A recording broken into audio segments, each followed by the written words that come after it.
Bienvenue à tous, on commence avec notre séquence coaching sur la Parashat Shemot. Bezrat Hashem, aujourd'hui on va dire un grand Mazal Tov à tout le peuple d'Israël les amis. Et aux femmes et aux hommes, je suis votre sage-femme et on va même faire accoucher les hommes. De quoi on va vous faire accoucher aujourd'hui? Du bien qu'il y a en vous, de votre véritable personnalité, de votre potentiel intérieur, que vous ne connaissez pas, qui a été caché par des mauvaises pensées, par des paroles négatives, par des étiquettes qu'on vous a collées, de la tête aux pieds. Aujourd'hui, on va tout décoller. On va sortir Bezrat Hashem, un nouveau-né. Ce nouveau-né, c'est vous. On a besoin de votre cœur et de vos oreilles aujourd'hui. Nous dit le Zohar HaKadosh, sache que celui qui prend la Torah à la lettre, comme une histoire bon enfant à Botaï, qu'on peut même raconter aux enfants, alors il s'appelle Tipesh. C'est un imbécile. C'est vrai qu'il y a le sens simple des choses, mais il y a aussi l'âme des choses. L'âme de la Torah. L'âme de la Torah, c'est le secret de la Torah. Nous dit le Zohar HaKadosh, il y a encore plus que l'âme de la Torah. Il y a l'âme de la Torah. C'est quoi? C'est la Torah du Mashiach. Alors Yain, le vin, c'est la même valeur numérique que le mot Sod. Sod, c'est les secrets de la Torah à Botaï. Ce beau vin, ce vieux vin, fait référence aux choses qui vont être dévoilées dans les temps du Mashiach. Et aujourd'hui, on va faire un grand Lechaim, les amis. Parce qu'on va lever la coupe de vin et on va déguster d'un petit secret, comme marqué dans la paracha, avec l'aide de Rabbi Shimon Bar Yochai, avec l'aide de Rabbi Nachman de Breslev et son élève Rabbi Nathan. Pharaon dans la paracha, Pharaon, selon la Kabbalah, ça fait référence aux forces du mal. Et il ne cherche qu'une seule chose, éteindre ton âme, qu'elle n'éclaire pas ce monde, qu'elle n'éclaire pas ton monde intérieur, qu'elle t'empêche de naître, qu'elle empêche la partie spirituelle, la partie qui est sublime, qui fait partie de toi, qu'elle ne voit pas le jour cette partie-là. Et c'est la raison pour laquelle il a fait une xéra, un décret, sur les sages-femmes, parce que Pharaon ne veut pas que ton âme naisse. Il ne veut pas de naissance dans le peuple d'Israël. Il ne veut pas que la lumière qui est en toi, elle voit le grand jour. C'est la raison pour laquelle il a fait un décret sur les sages-femmes. Mais il a fait un décret particulier sur les bébés garçons. Il faut tuer les bébés garçons, pas les bébés filles. Selon le sens simple des choses, pourquoi sur les garçons? Parce que de là va naître Moshe Rabbeinu. Moshe Rabbeinu, c'est celui qui va délivrer le peuple d'Israël. Mais selon le sens profond, le garçon, c'est Zachar. En hébreu, on dit Zachar. Et la fille, elle s'appelle Nekeva. Zachar, le garçon, c'est les mêmes lettres que Zikaron. Zikaron, c'est le souvenir. De quel souvenir on parle? On parle du souvenir du monde futur à Botaï. On parle du souvenir de la rencontre qu'on va faire après 120 ans. Cette deuxième rencontre, parce que notre âme, elle était collée à lui. Elle était collée à Akadosh Baruch Hu, avant de descendre dans ce monde. Et elle va le retrouver. Ça va être romantique à Botaï. Dans Shir HaShirim, de Shlomo HaMelech, Akadosh Baruch Hu s'appelle Dodi. Hachem n'est pas un ennemi, il ne va pas nous punir les amis.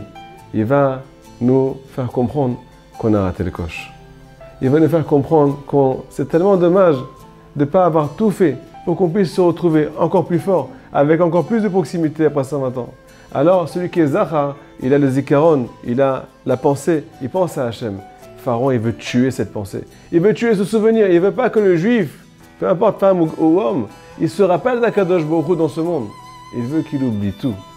Et si un juif il oublie qui il est, il ne peut pas naître. Il ne peut pas être lui-même. Il ne peut pas retrouver son essence.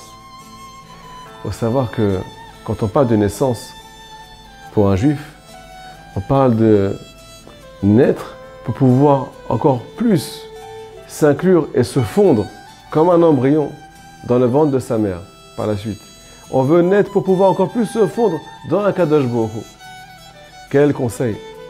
Alors nous dit Rabbi Nathan de Breslev, les accoucheuses, c'est les tzadikim. Les tzadikim de la génération, c'est eux qui viennent aider chaque âme juive à naître, à avoir le grand jour dans ce monde. Pourquoi? Parce qu'elles s'appellent Shifra et Poua. Shifra, nous disent nos sages, c'est les mêmes lettres que Shipur.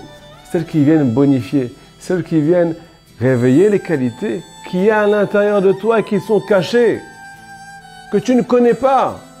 Les tzadikim nous demandent de nous identifier à notre âme, à chaque chose qui est positive qu'on fait, et de s'y attarder, et de ne plus regarder le mal, de ne plus regarder les choses qui sont des défauts et qui nous tirent vers le bas. Toujours se mettre en haut, toujours tirer vers le haut, en étant fier de soi. C'est pour ça qu'une des sages-femmes dans la paracha, elle s'appelle Shifra, Shipur, celle qui vient bonifier, celle qui vient motiver, coacher le Vlad, coacher l'embryon. La deuxième sage-femme s'appelle Poua. Pourquoi? Parce qu'elle parle. Poua, c'est celle qui parle. Elle est Rogaet Imavlad. Elle vient parler au bébé. Elle vient parler à l'âme juive. Qu'est-ce qu'elle vient lui raconter? Elle vient lui citer, lui chuchoter dans les oreilles. En shum yehush ba'olam klal. Le désespoir n'existe pas. Tu peux arriver à toi. Ne regarde plus les obstacles. Arrête de regarder en arrière. Les défauts, les défaites, c'est du passé à Avar Aïn. Le passé n'existe pas. Tu dois toujours regarder en avant.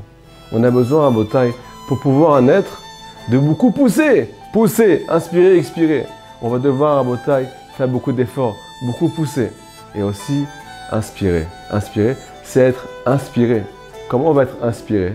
C'est quand on va écouter aussi le conseil des tzadikim, qui nous demande de se retrouver un temps par semaine, un temps par jour, chacun selon son niveau, à ce qu'on appelle l'aide des doutes. Imaginez-vous un juif qui vient s'asseoir avec Dieu et qui vient mettre stop sur le bruit de ce monde. Et il vient écouter le bruit de son âme. Qu'est-ce qu'elle a à lui dire? Qu'est-ce qu'elle veut lui raconter? Qu'est-ce qu'elle veut lui rappeler? Zachar Minachon Zikaron, Pharaon, il veut anéantir les garçons. Le garçon qui fait référence au Zachar, au souvenir. Quand on va faire l'aide des doutes, on va mettre une claque au Yetzirah. Et on va se rappeler pourquoi on est venu ici. Et on va se rappeler de nos qualités. Et on va s'y attacher pour pouvoir foncer vers le Créateur. Shabbat Shalom.